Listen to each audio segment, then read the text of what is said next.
Jesus Christ prophesies of the great apostasy, the gathering of Israel, and that the Gentiles will receive the gospel in a free land, America. He also prophesies that the coming forth of the Book of Mormon is a sign that Jesus Christ is gathering his sheep again.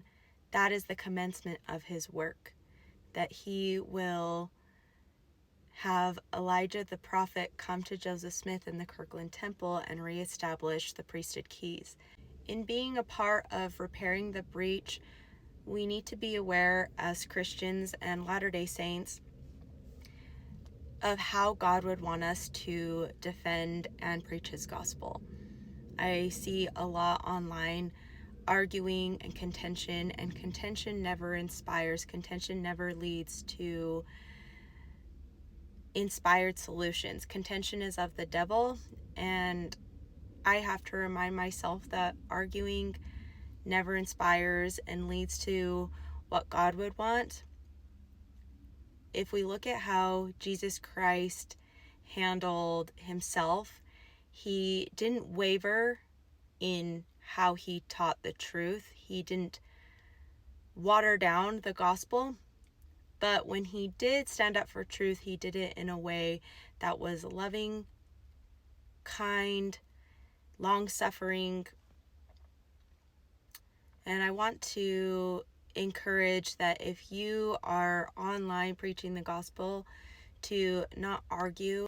And I think that we either say nothing at all or we say it with kindness.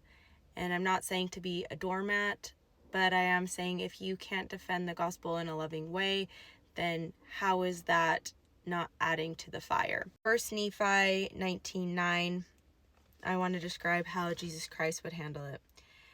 And the world because of their iniquity shall judge him to be a thing of naught. Wherefore they scourge him, and he suffereth it. And they smite him, and he suffereth it. Yea, and they spit upon him, and he suffereth it, because of his loving kindness and his long suffering towards the children of men. In his suffering, he was described as like a sheep to a shearer is dumb, meaning a lamb cannot talk. He is the Lamb of God, and when he was being tortured and falsely accused and crucified, he didn't say anything. He let them torture him, and he allowed for them to do that. Even though he could have had numberless concourses of angels come and defend him, he allowed it to happen to fulfill the atonement, to fulfill God's plan. And on the cross he said, "Forgive them, for they